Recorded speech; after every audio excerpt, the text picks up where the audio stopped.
welcome to yet another episode. In fact, a very special impromptu episode of Be Free, Be Fun, Be Fearless. I am Dr. Rana Al-Falaki, and I am utterly privileged and honoured to be joined by my dear friend today, Gideon Nielsen. Now, Gideon and I have not been friends for very long, but I think we've become very, very good friends, and you'll know why when we start talking to him.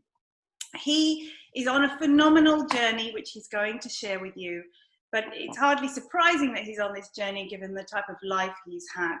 He has been almost, maybe not quite accurately, but he'll correct me if needs be, on the road for 10 and a half years. He has traveled an awful lot. He has trekked Portugal, he's trekked Spain, he's lived in so many different countries. He wrote a book several years ago called Your Unique Journey, which we, of course, will talk about. And now he is on a pilgrimage for 5 months. 5 months, I kid you not, with a backpack. Started in June, trekking from Denmark to Spain, to Santiago on the Camino Trail. So with no further ado, so he can correct me if I got any of that wrong. Hi, Gideon. Hello. How are you? Did I get any of that wrong, or were we more or less on track? Yeah, it's all good. I mean, of course, it can be more fully explained, I guess, but yeah. Yes, well, that's where you come in, my friend. That's where you come in. That is where you come in. So you're on the Camino. I mean, most people don't even know what this journey is, what it's about, how it started, where it goes to. Can you tell us a bit about that? Yeah, so like the Camino itself, I mean, Santiago is sort of the capital of pilgrimages in Europe now. I mean, before it was Rome. And of course, you can still go to Rome, but Santiago in northwest of Spain is sort of the main place for pilgrims. And you can start from anywhere in Europe. So Catholic? Because Rome is for Catholics, isn't it? Oh, I don't know. I actually don't know that part. If it's it's called the Way of Saint James, and Saint James is it's Apostle of Jesus. That's the story, and whatever that means in terms of if it's Catholic or not, I don't know. But you can start from anywhere. You can also start from England. Actually, you can also start from anywhere, and from Norway, Denmark, Germany, any country, and there's paths where the Camino shell, it's a yellow marker, is sort of the marking the road from where you can start. I mean, from many places in Europe, and then you follow that to Santiago. So, and the reason for the shell is that back in the day, at least what I'm told or what I've understood until now, is that back in the day, I mean, way back when you thought the earth was flat and you would fall off, you actually when you went to the ocean, you brought back a shell to prove that you were there, that you were at the ocean or at the end of the world. Because, so to clarify, Santiago is sort of the main stop. That's the main destination. But for some pilgrims, they continue out to the ocean and to Finisterre, which is called the end of the earth. So when you get out there, you can literally not walk further. But then you bring a shell and pick up shells from the beach, and you bring that back as sort of the proof that you were there. So. And I can see this like smile starting to form on your face when you say this Finisterre and it being the end of the earth. So I know you and I have had conversations about this. You've been there before. It's a very, very special place. Yeah, I've been there twice. It's definitely one of my favorite places in the world. It means more to a pilgrim that maybe anybody would really understand if you haven't walked, because it is really where you can either finish in Finisterre or Muxia. So there's two spots, and it sort of depends on the feeling that you have as a pilgrim when you end, how it feels or resonates with you, that where you end. But for many, Finisterre is definitely one of the main places where most people go to or stop. There's a 0.0 marker.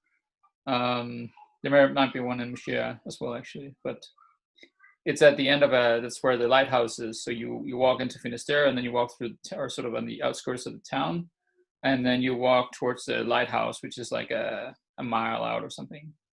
And there's a 0.0 kilometer marker. And obviously you have been looking at markers for, it could be 2 weeks or a month or 3 months. And in my case, it'll be about 5 months. And when you see that marker, it obviously just tells you that it's over now. There's no more.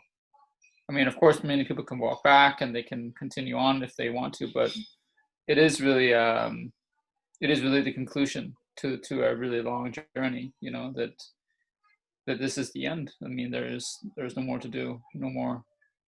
The mission has been accomplished, kind of thing, and it is just special. And I think with a really beautiful journey, it's important that there's an ending. It is really important that there is some kind of conclusion. And when the weather is beautiful, it is one of the most special places to end. It's such a journey. So, yeah. You can taste it, you can smell it, it's there, it's waiting. I mean, when I think about it now, and when I thought about it, because I mean, I started June 22nd, I started this crazy journey, and it's been a calling, and I can go into that just after this and about how that sort of started. But when I thought about Finisterre and I have a shell with me where it says Denmark to Paris to Santiago, and I have a sort of a vision or what do you say, like a picture in my mind that I want a picture with me and that shell and that 0.0 marker. That's what I have in my head. But I feel pulled towards that place. But when I think about that place and thinking about ending there and really looking back and say that I did it, it's really, it becomes very quickly emotional, because it's just I don't know what it is. It's just really such a special place. It keeps me sort of. It doesn't keep me keep the journey alive, but it keeps me sort of really. What do you say? Keeps me emotionally. What did I say, tender or something? I don't know, but it's just really, it makes me, it really is tender to my heart, that place. It's really, yeah. What else can I say? It's just special. I guess, well, it keeps you heart focused when all the rationale in your head is telling you you're in pain, you're tired. Yeah. We have a phrase a British phrase that kind of says it tugs on your heartstrings. That makes sense? Yeah, it's the times I've talked about it, it's very easy to be emotional. I'm going to talk about the practicalities, and I want to get back to very much about why on earth you're on this 5 months journey. But also, of course, I know you shared with me that in your 20s you started this journeying, and I'd really love our listeners or our viewers to understand a little bit about you and where you're coming from. What led you? What guides you? In terms of my travels, like why that started, or travels, and of course I know who you are. You from a very young age you started on the path of self-help or self-improvement or raising your consciousness, and not a lot of people at that age are even aware of that, and yet you were. So yeah, that was yes, my point is that like some people, they play basketball and they have a talent for that, or play soccer, or they write, or they do something. And I think have had a talent for being sensitive to what's true or not. Because I come from a very religious background. My family come from a very religious background. And even though my parents believe in the same thing, my dad's side of the family was very black and white in terms of how they saw everything. And they didn't. It's first in my early 30s that or a few years ago, when I realized that I had not been seen for who I am by my grandparents on my dad's side, and I've always felt not being able to, or not felt seen by them, or felt grown up, or felt like I was seen by as who I was. So I think throughout my life, I started asking questions when I was 5, and I think that I've always been aware of that there was something wrong in terms of how things are in the world, and why am I as a kid, as a free-spirited whatever, why am I told to do certain things that I don't want to do? And of course, as a parent, there is certain things that we have to do, of course. But when it comes to really important things and really like life affirming things like school and many other things, it just became apparent that my mom and dad didn't have the answer when I asked questions. It was just how it was, how it was meant to be, or how it was, this is just how it is, was the answer often, when I asked about why should I go to school and work and all these things. So I think I've just had a knack for asking questions, because I sensed that there was something in me that wanted more, that wanted to be free, wanted to be live truth, in some ways. And when I look back at my youth, I can see that I came from ignorance in some sense, a lot of ignorance in terms of all this religious stuff that was very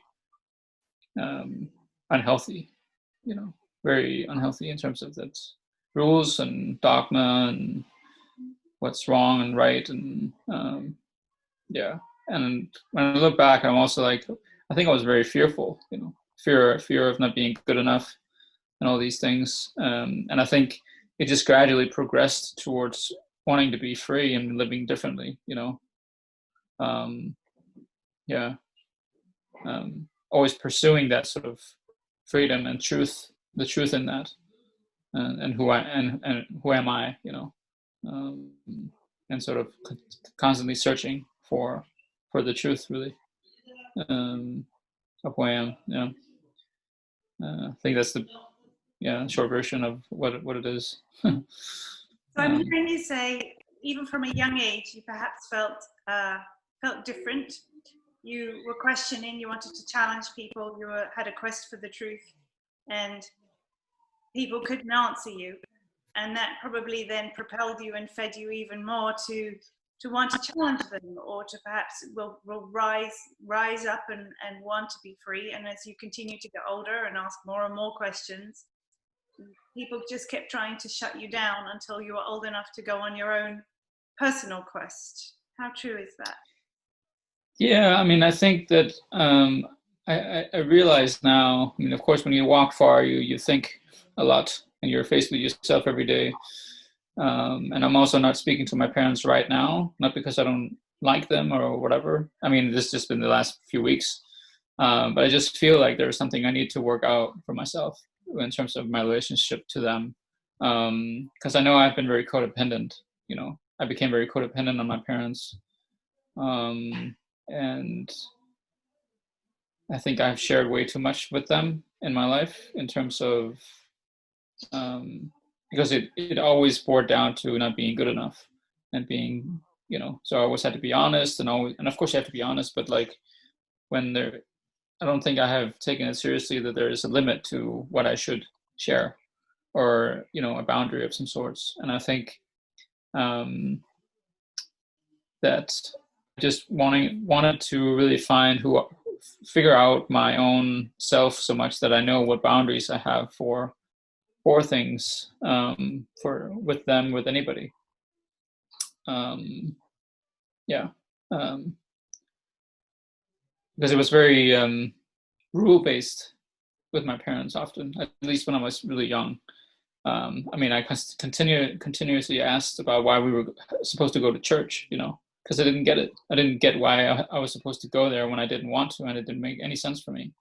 So fortunately, they began to listen, because they were also in their own development. They actually moved from Copenhagen, where I was born, the capital of Denmark, to the middle part of the country, to actually take a step away from my dad's parents and that whole seriousness around that. So we are a tight family in the sense that we are continuously growing together.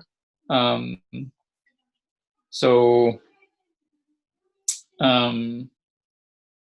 yeah, I think I don't know if that answered your question, but there's many answers, I think.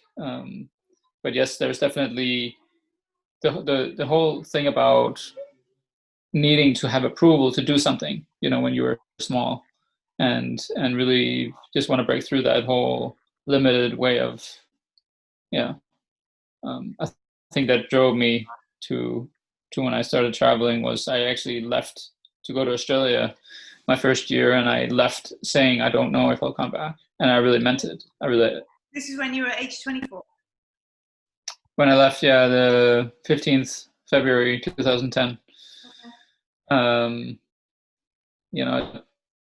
My dad sort of knew it, when we said goodbye. I mean, yeah. I left to leave. I mean, But were you searching for something, still on this quest for truth, or were you running away? Yeah, that's the thing. I was running away partially. It was both things. I was running away, but I also wanted to find myself, or renew myself, or live differently, is how I put it. Because I was constantly up against this not being good enough. I think to some degree, or feeling. And also, when asking questions, I didn't just ask questions about church. I mean, it was everything in our society. Because really I'm very intuitive. I think I'm. Yeah, I don't know. It's just been. I haven't really. It's just there. It's just what I do. I mean, I just. I can't really help it. And I think it just drove me to both realizing that what the hell is happening, what's going on in this world. Why do I have to work 8 to 4? Why do I have to live by the norms? Why do I have to do these things? And I think it was just slowly progression of realizing that I can actually live how I want to, but trying to have to figure out why. And I think the Tim Ferriss's book, The 4-Hour Work Week, there was a question in that book that said, what is the worst thing that can happen? And I had a friend who just was, he was my boss and friend, and he got fired from the job that we working on together, or we had the same job or same place. And as he left to go to Australia, and there was just things that began to happen in terms of that, what is there to lose? I mean, yeah. So I both went towards something new that was something that made sense to me, and then I definitely ran away as well. I remember him asking me, "Why did you go to Australia? That's like the furthest away you can get, pretty much from Denmark." So it's been sort of a ongoing thing. Those two. I think, yeah. And you didn't find yourself in Australia because you're still walking. I think, of course, finding yourself is one thing, but I think I just wanted to live differently, most of all. I think I just wanted to travel. I wanted to be and feel free. I wanted to experience that you could live differently, that I could actually live from a computer or just experience new things that didn't feel like I was in this box of a society, So, I mean, within 4 or 5 weeks, I got an option to just live and work at a farm, where I was pretty much alone the whole time, unless on the weekends, So all of a sudden, I began to live differently because I pursued it, and then things just started to happen. And that's the beauty of leaping, it's that things will catch you. So, and I think that was early on. We talked about, me and my friend Stefan there and me, we often talked about that, having faith in the unknown, is because when you travel and when you live sort of in that on the edge kind of life, and you just need to understand that. You need to understand that things will work out and it'll be okay. And when you get used to that idea, life becomes fun. So it helped, and it was a good start. It was one of the best years of my life, that first year. So It's very much part of that surrendering process, of being able to trust, being able to be prepared to take a leap of faith, and know that whatever, that back to that question, what's the worst that can happen? Actually, that it will all work out. And this idea of perfection not necessarily being something that's all pretty and something that's all happy, but it's something that can still be perfect for you because it works out the way it's meant to. And that may be that you go down a path of pain or distress or hardship, but you come back to the road of realizing that that makes you who you are today. Yeah. I mean, I'm a pioneer in my family, no one has lived the way I have. Like both sides, all cousins, no one has lived the way I have.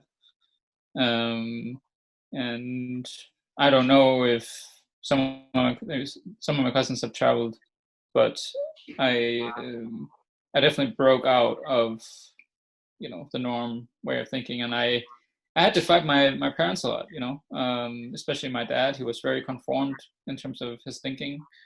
I think my mom was a bit more open in the sense that, to a degree, but there was a point in time where that was in 2009.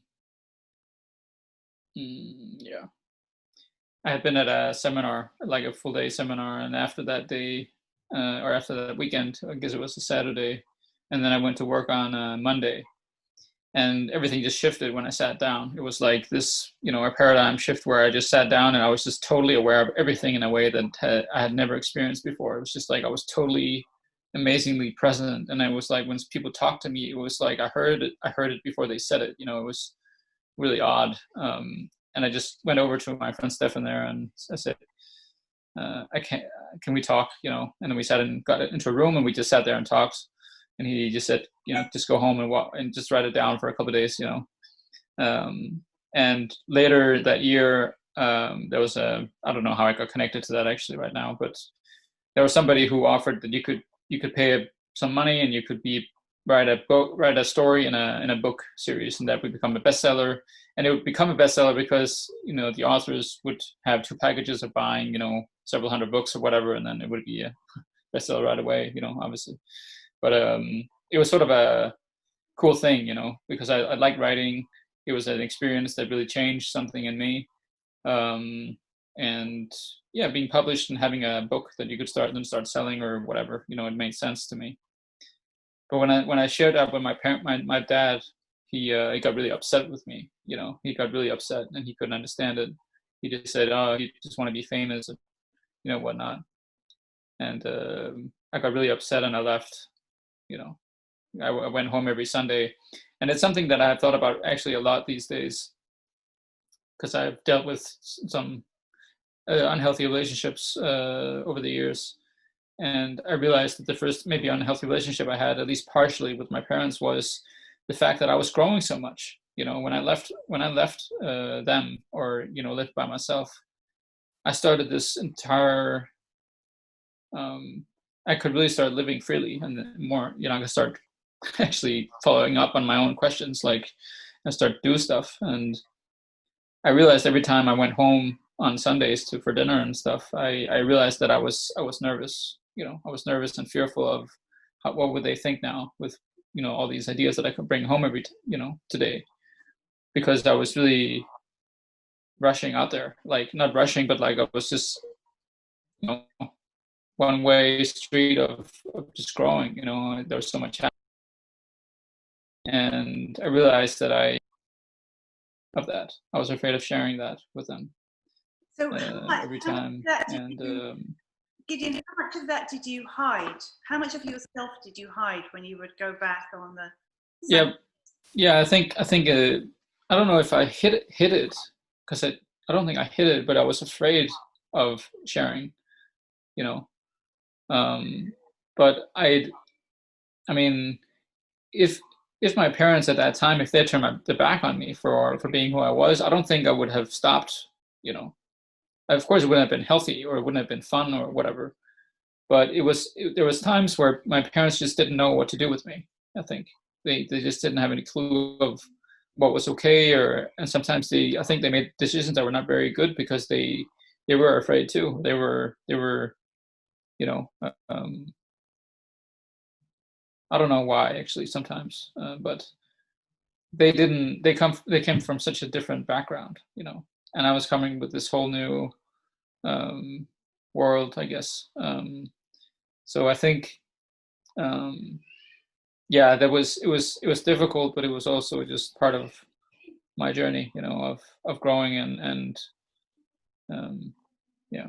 Yeah. And I think it's really important to share it, because then other people listening will recognize that they're not alone, you know, and they can take a lot of comfort in that. You know, I have a similar story of always feeling unseen, Yeah.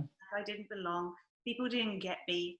You know, I was a very sociable person on the surface, but within myself I felt alone. And you know, we wear, as we grow up, we wear so many different masks that hide who we truly are, and we show different faces to different people, and we Yeah. sometimes can't even engage with who we are deep down. And it's not unusual for conscious people, light workers, whatever you want to call us, to have that sense of feeling feeling like they don't belong.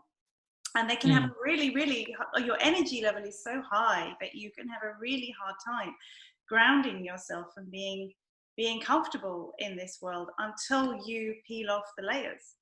And again, very similarly to you, and we're going to get onto your relationships, you know, and I shared a brief history of my disastrous relationships in my video. I'm quite open about it, because, you know, I just ended up in one emotionally abusive relationship after the next until I learned to break the pattern. And it very much came, exactly as you said, from this feeling of not being good enough. And that doesn't necessarily come from people putting you down all the time. I don't know about you, but my parents never put me down.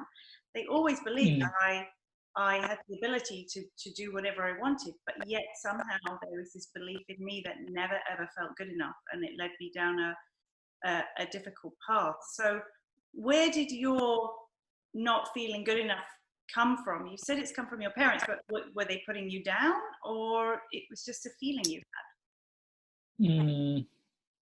No, they were not putting me down, but I think it was, my dad was very serious. I mean, he was very serious because he came from seriousness, and his parents were so serious about their, what I would say, crazy beliefs that things were one way, you know. And I think that my dad just had that with him, you know. It took him in his 30s. That's when he really had a shift, which was that he realized that he needed to let go of his entire identity. You know, he realized that what he came from just didn't make sense anymore. You know, he had to really let go of it. And obviously that was a big transition for him. And I think it was first after that that maybe that seriousness sort of left a bit. And I knew must have been early, just before my teens maybe, or around there. So I don't think that they didn't really put me down, but my dad was just definitely very serious sometimes, or often, because of all this stuff, religious stuff, and also just the religious stuff in general was very like, if you don't do this, you go to hell. If you don't do this, you're not good enough. I mean, I think it was very ingrained, yeah, in that whole energy. Yeah, of course, a lot of things have, I don't know if they're let go of yet, but they have definitely surfaced so much this last period of time that I have realized some stuff that seems to make sense. So yeah. And so it wasn't your truth, and you're still on a journey to find your truth. So fast forward, you went to Australia. You didn't come home, did you? You traveled and lived in several different countries throughout that 10-year period? I went back for some weeks after that year, and then I left again, and then it was sort of back and forth for several years. Yeah. But yeah, I mean, the life of a nomad, where you know, the people would think, oh, well, a traditional life is, you know, then you meet somebody and you settle down and you make friends, but you're constantly moving. So what happens with your relationships, both friends and personal? Or do you feel free? Yeah, I think sometimes I've definitely been in the gutter of emotions in terms of feeling that I have nothing, you know, because I have lived this way. Because it's very easy to feel alone. It's easy to think about that. Yes, I don't have a tight knit circle of friends, you know, and neighbors and all this stuff. But I have a lot of friends. They're just not around me all the time, you know. And that's one of the choices, I guess, of living this way, or one of the what do you say? Um, yeah, outcomes. What do you say? Yeah. Um, I mean, my closest friends, I will always be around or talk to. I talk to one of my best friends, you know, about every week. So, um, but yeah, there's also been a journey in itself, because I also realized when I started to grow a lot that not many were like me or whatever. Especially when in the workplace, it didn't seem. There's only Stefan, my boss, there. We could sort of talk about these things. And he, of course, traveled, and he lives in Australia now because that's what he wanted to do and all that. So. But I realized that when I began to, it was actually in network marketing, you know, that type of business that I got into, which was not really healthy in terms of business wise. I don't think it's a good business really. But what I began to understand was that the people who were doing this, they were reading books about how to become better, or how to, you know, improve themselves in whatever way. You know, their bookshelves were full of self-help books and whatnot, you know, and that had piqued my interest, because I mean, if you want to become better, you need to do something. You need to study. You need to realize who the hell you are, you know. um, so that was sort of the starting point, I think, actually, for really just sort of waking up of it, you know, from not because I didn't ask questions, but it was sort of like I began to mingle with people who wanted more out of life. So you can always question about the reasons they're doing it, or the business models they're doing it by, or whatever. It doesn't really matter to me. It's just a matter of that these people, they wanted to improve themselves, and I think that just started the journey of me, yeah, beginning to read and study, and more concretely, sort of, you know, yeah, study. So I think, yeah, that's when it started. And then that took a few years, and then all of a sudden I was like, yeah, I'm gonna go travel now. And yeah, in short, the first year was in Australia, and then I began to go to workshops and stuff.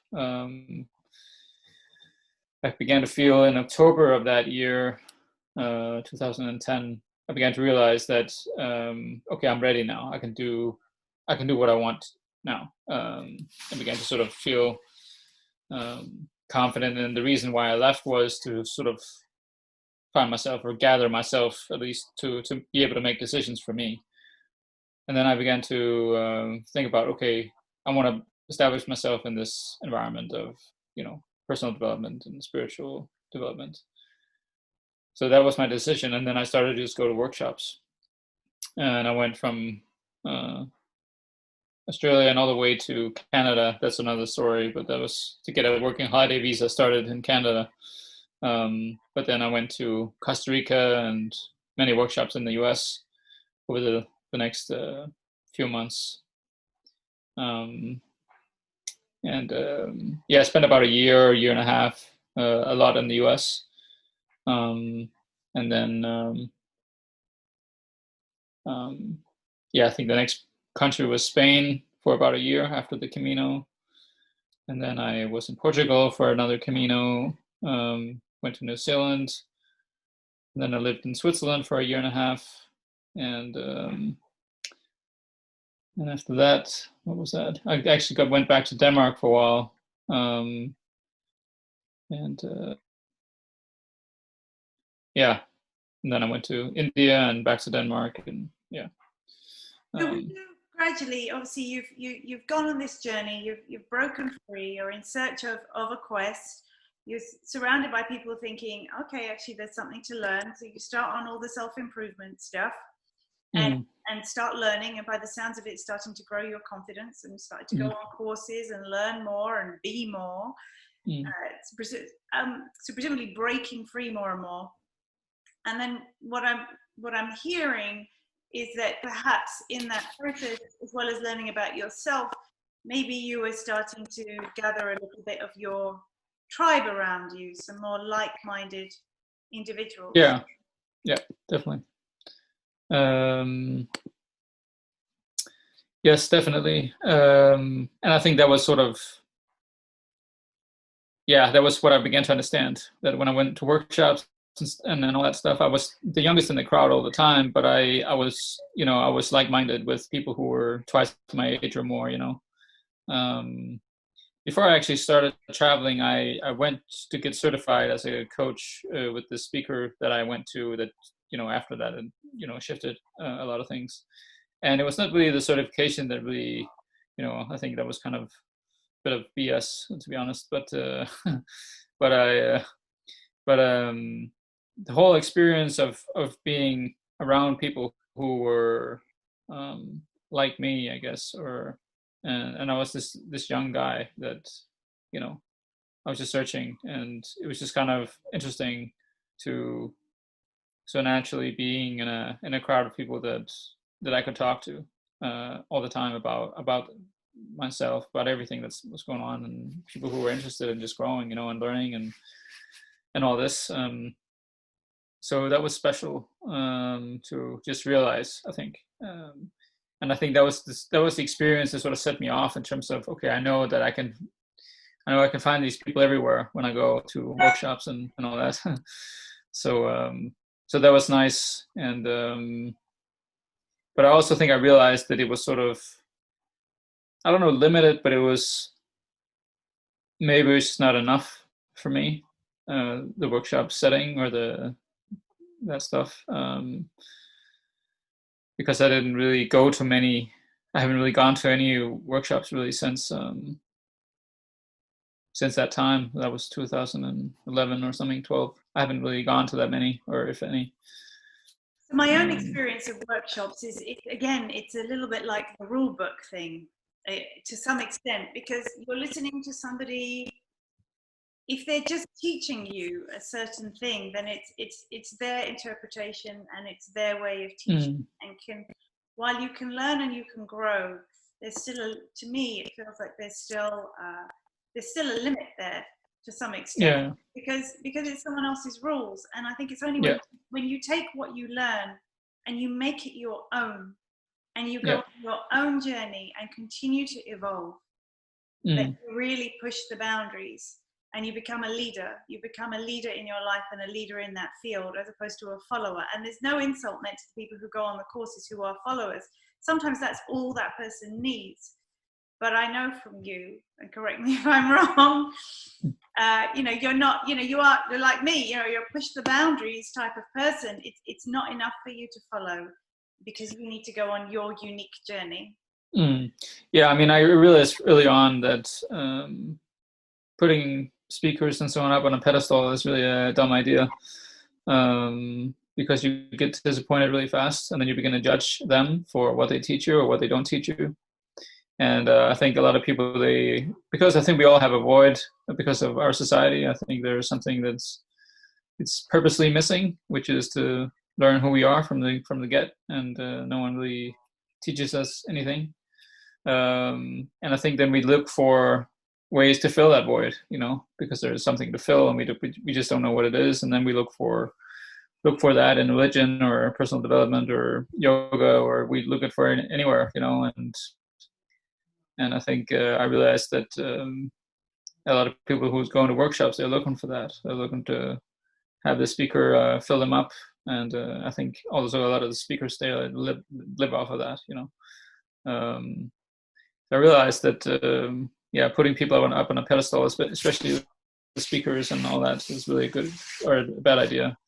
they're having their own life experience and they're just sharing that. And it's really important to take responsibility for yourself, and it's your own fault if you put them up on a pedestal. You need to, take responsibility for your own life. We all should listen and learn from each other, but we shouldn't put anybody on a pedestal. And I think it's very easy when we have a void to fill. There was an experience in Costa Rica where, because this experience, do you know Dan Millman? Dan Millman, he wrote the book The Way of the Peaceful Warrior, one of the best books I think out there. And he had this week of transformational experience or vacation. I think transformational vacation. And at the end, there was a son and mother from Romania or something, and they said at the end of the week, they said, we don't really feel transformed, And it's like, I don't think you get it, So there's a lot of those experiences, but overall, I've have a lot of connections or friends from especially that trip in Costa Rica, but also many others. And of course, it's all worth it. It's just really important to keep yourself in mind and not, take yourself seriously, actually, because I think a lot of people, they just look for the answers and instead of having to do the work. And I did that myself, of course, but I learned. Yeah, so. Absolutely. So your unique journey, this book that you wrote, mm-hmm. What was that about? Yeah, so I mean, when I talk about that book, I'm a little. It's not that I'm not proud of having done it, but I also know that it's very early in my life and early in my travels, and I was also at a point where I had not gotten into depth about who I was yet. So while it was truthful, it was also very basic. So the first part of the book is sharing, my story, where I come from and the years up until when I was, at that time, when was I was 28 or something, 27. So the book is, in short, a self-help book, because that was what I was into at that time. And a bit about my story, and then there was, some tools I had learned along the way. But of course, the essence of it is, that we are on this unique journey and so on. And my purpose at that time was to use the book as a sort of as a starting point to start a project called Your Unique Journey as well. But having people share their story and share who they, because just like you do and how like many do in the podcast and whatnot is that, I think that's why it is interesting. And it doesn't really matter who has the podcast, because usually all conversations are interesting, because it's unique and it's so I think that whole idea made sense to me, that we all have something to share. And this whole idea, the front page of the book is me walking out in the abyss, and that's kind of makes sense in terms of everything I am about. Is this I'm on the road, especially right now, and it's an ongoing thing, and we are having a unique experience, and we can share that. We should share it. So I think, in short, that's what it's about. But I definitely want to upgrade that. Well, you can. I feel I'm beginning to. It would be perfect if the title is still there, but of course, your unique journey is, another however many years on, because the journey never ends. The journey of our life. It's not. We don't get to a destination and think, okay, great, I've made it. Now what? Actually, it's when we decide to get out of our earth suits, as my dear friend Melinda Kapoor says, that's when, that's when the journey ends, or the experience on earth ends. But otherwise, we keep on traveling, whether we're doing it in the practical sense that you are at the moment with a rucksack and boots, or just living life is a journey. And what I like about, and it's not, I think I'm in a process also where I'm beginning to really appreciate myself. appreciate what I'm doing and why I'm doing it, and I really like that I'm literally living my truth, in the sense that I'm living this whole journey thing. I have a logo called, the Journey Navigator, and this whole idea of your unique journey and all that stuff. And it's not really the important about the words themselves, but it's just that this is actually truly who I am. I mean, it's really who I am, in the sense that, yes, that, I mean, of course, maybe you shouldn't live on the road all the time, but this whole experience of actually living it, and because walking far is a huge metaphor for life. It is the metaphor for life, I'd say, because life has changed, and you realize that when you walk. You go to new places, you leave places, you meet people, you say goodbye. I haven't met many pilgrims yet, but I have. I walked with a woman for 3 days, and as pilgrims you bond really fast. But then there's a time where you need to say goodbye, and that obviously happens more when you meet more down in Spain. But there are so many things that is coming together when I mean, in terms of life and walking far. That I think it's the greatest teacher. Walking long distance, I think it's the greatest teacher that I could have. But I also think that it teaches you everything you need to know about life, because of the challenges, physically, mentally. It goes really. There's nothing you can escape if you walk far. So you are walking 20 to 30 kilometers a day. Mm-hmm. Yep. So fast forward to June 2020. Mm-hmm. Decision to do this walk from Denmark to Santiago. Yeah, so June 22nd was when the day I started, and 2 weeks before that.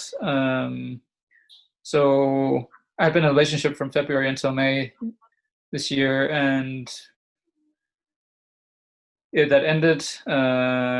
It was the most special experience I've had, but it's also something I realized that I was in a cycle that needed to end. Not because I realized that right then, maybe, or even though I had thought about it a lot,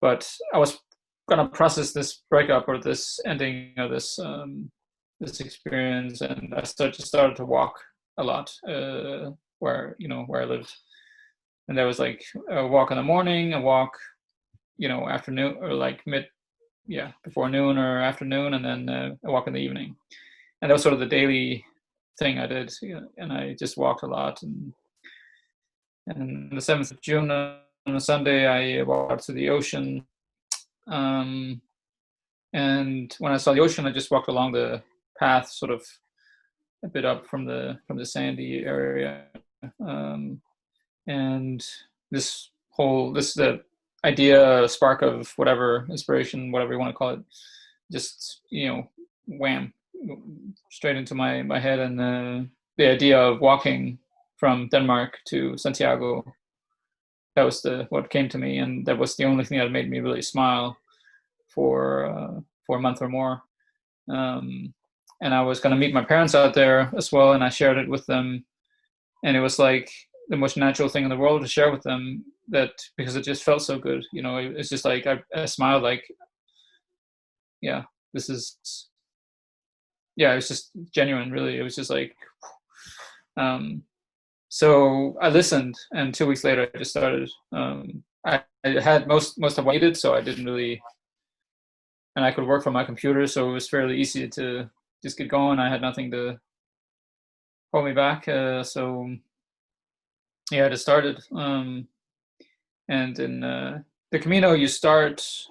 So I started in Viborg in Denmark, which is the north part of Denmark, and I started there because not because it was near where I lived. Some people, they just walk from where they live. Maybe I could have done that, but it's sort of not a premise, but it's good to start at a cathedral, and you have this pilgrim passport, and then you get a first stamp at the cathedral. So when you end up in Santiago, they can see where you started.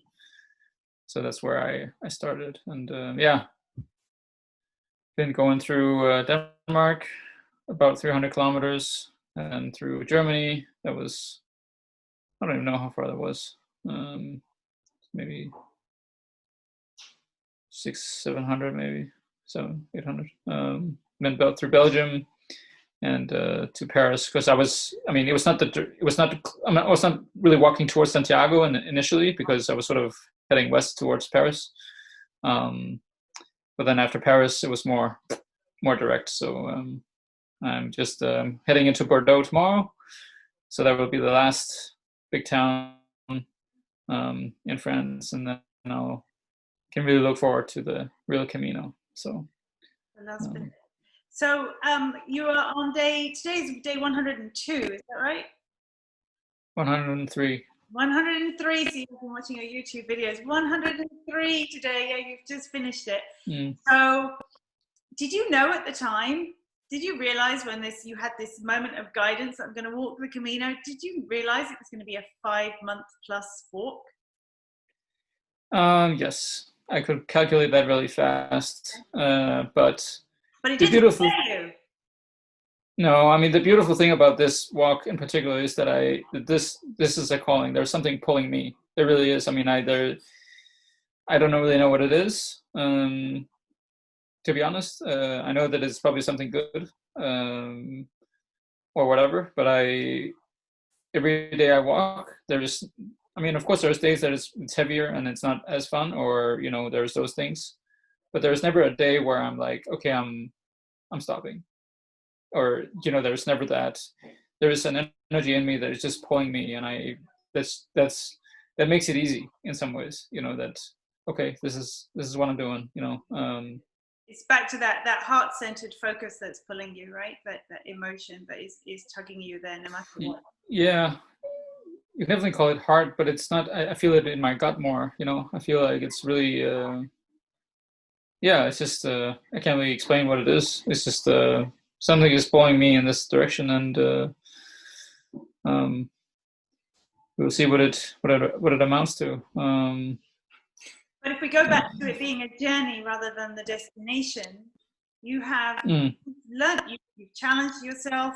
You've been in the rain, you've been in the wind, you've changed boots, you've had airbeds that have had punctures, given up on camping. You've had adversity, you've had cheap places to stay, expensive places to stay, places where beds collapse. It's hard. You have to find food every day. You have to carry a backpack.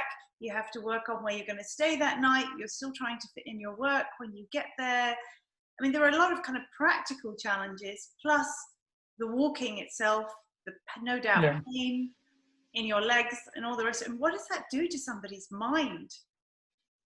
Yeah, I mean, when I talk about the Camino, I usually talk about it in the 3 phases of the Camino, or 3 phases of life, where the first phase is the physical, the second is the mental, and the third is the spiritual, or the divine phase, or whatever you want to call it, that sort of energy phase. And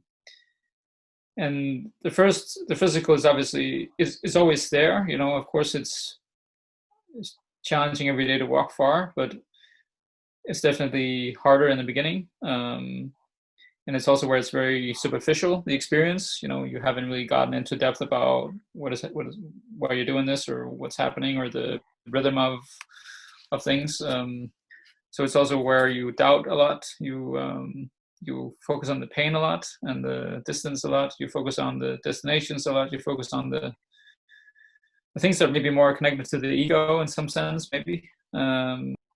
Because it is kind of superficial. So but that opens up for the mental phase. That's where that can last all your life, the mental one. But that's where you go into more depth about who you are, your thoughts, thinking, your past, family, friends, all the things that are sort of it's been a part of your life. And I think that's an ongoing thing, although the more in depth you go when you walk, the more you also begin to appreciate things, because you begin to let go as well. The body, mind, and spirit. The reason why I think the walking is so magical is that body, mind, and spirit comes together, or the physical, the mental, and the divine, or whatever spiritual comes together. So every day you are in process, and every day you're processing. And I can relate to when I was in India. I was doing Ayurveda for a month.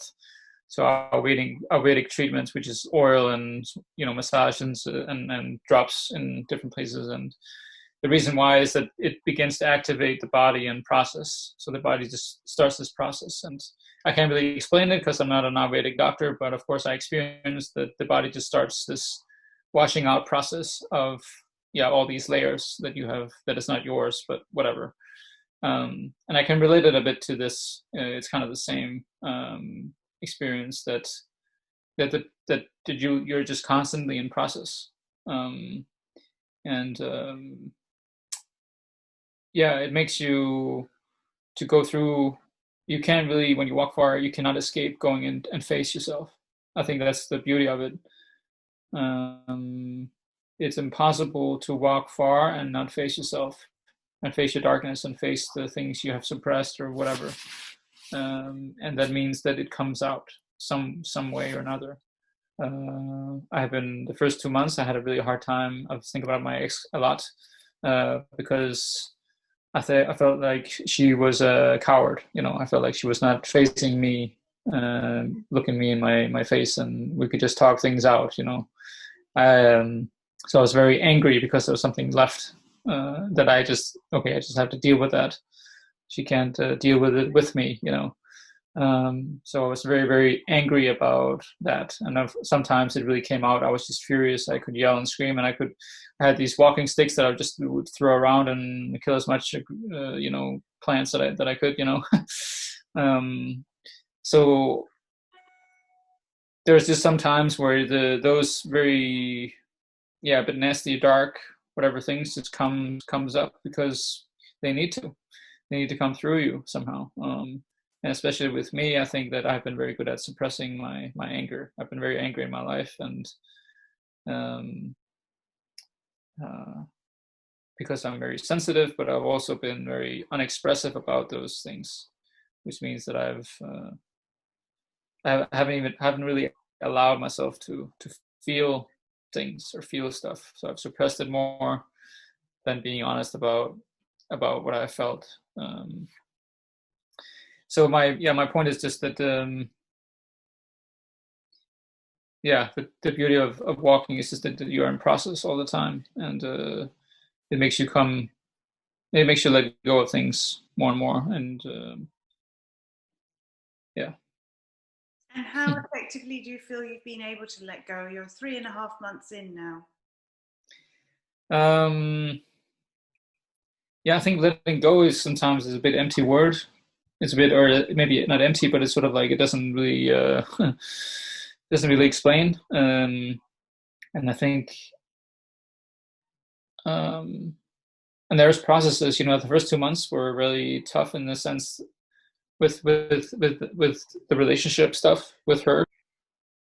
The first 2 months filled up a lot of time with that, and then later on it became more like the situation in the world right now, where that was more the focus, I think. And now I'm definitely feeling that I'm more like, okay, of course this is my life, and I've felt that for a while, but I'm also realizing that I need to take something serious in the sense of, okay, my mom and dad, they've been the closest to me throughout my life, but I also realized that I need space, I need space. I need to realize that this is my journey. I'm doing this for me. And it's not because I don't like my parents, and it's not because I don't like people, because, but it's just that when you have had these things with them, that has been very tough. And I begin to realize that the codependence and the things I've had with relationships has started with them, So I'm also realizing that I really need to just take care of myself and be sure that I'm respecting myself, and not just having to. I don't feel like I need to share things with them just because I need to.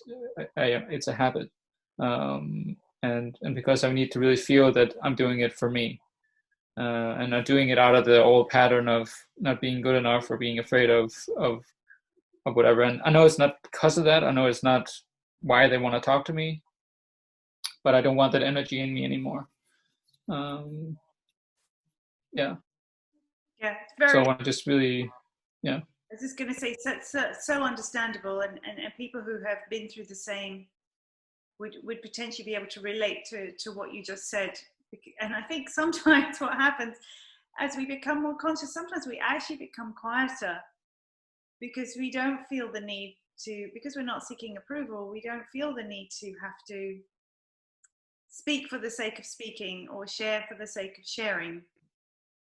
We kind of just a little bit happier within ourselves, and it makes us better listeners as well. Yeah. I mean, one of the, just to throw that out there, I think one of the other beautiful things about walking is that because you are walking, you always arrive. You always arrive. And I realized that when you look up and you after 15 days and 30 days and realize, wow, I've been many places, or 40 days and 100 days. But I always feel like I have arrived. I always feel like I am here. And when you compare that to traveling with a plane or a car, sometimes, especially with a plane, if you fly from the U.S. to Europe or any long distance flight, sometimes it often takes like a few days or maybe up to a week to really, I'm here now, because it's very unnatural and unhealthy to travel this far, this fast. And I think that also makes you sort of present to the fact of what you need to deal with.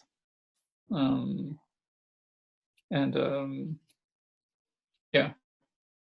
So two things come to mind from what you just said then. One is the idea of it being grounding. That you arrive at the end of every day. So you may be on a 20 to 30k walk, and you may be kind of, up in the clouds or thrashing sticks and getting angry, being in touch with your emotions, you're on your own and all the rest of it. But the fact that you do arrive sounds like it helps to ground you. Yeah, because you can't, I've been very impatient in my life, and I think many are, in terms of, okay, I want to get to this, I want to create this, I want to do this, and we're impatient about the manifestation period of when that actually happens.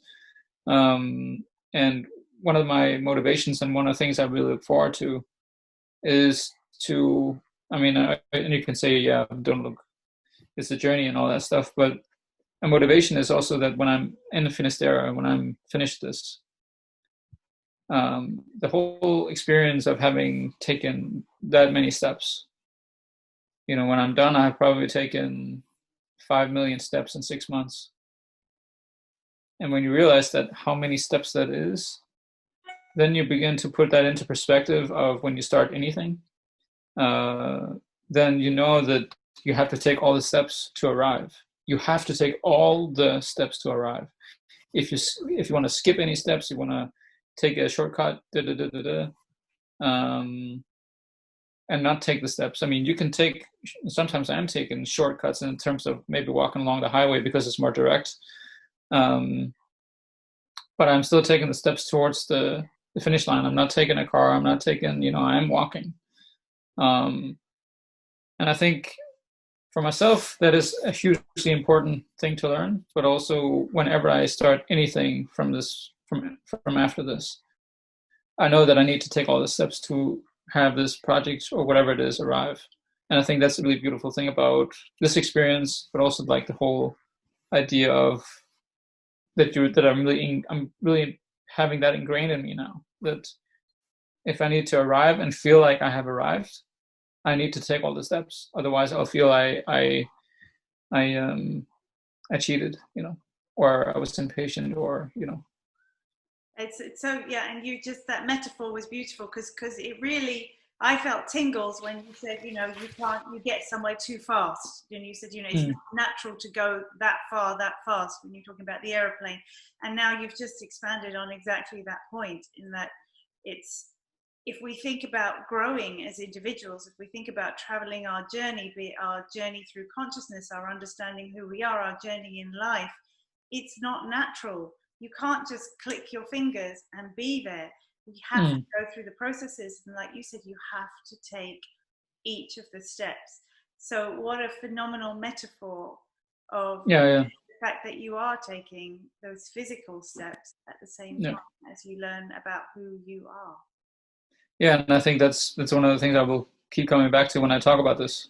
Also because I have been very impatient. I've been trying to skip everything to get to wherever, you know.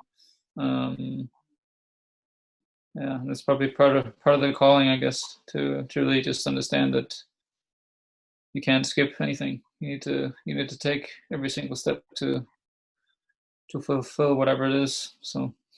Fantastic. And it may well be that you don't have some sudden mind-blowing realization when you get. I won't. I already know that. Yeah, but it's the journey, because you are learning so much about yourself, about other things, about the world, about how you think, about your connection, about your ability to ground. You are learning so much, and your wisdom. It's like the feeling I always get about you is, you know, you have this massive ball of wisdom, and you're allowing it to finally come through you, to be able to verbalize it, to be able to feel it, which will make you into the incredible teacher that you will become if you're not there yet. So yeah, I think that's true, and I've actually felt like, you know, a lot of people, they take educations, a lot of people they have a skill, and I think even though I have maybe a lot of skills or whatever, I haven't really felt. There's definitely been a void of confidence. You know, there's been some things I've been confident in, but the last years I've also felt very insecure and just confused about you know. And then when I started things, when I I started DJing, for example, when I got back from New Zealand in 2016, and a year and a half later, I played for a crowd of 1,000 people in one of the most popular clubs in Bern, in Switzerland. And after that, it was like, yeah, who cares? You know, it was not fulfilling for me, or it was not enough for me, or whatever. So sometimes I just started things, I became good at it fast, and then had a success experience, and then whatever, you know.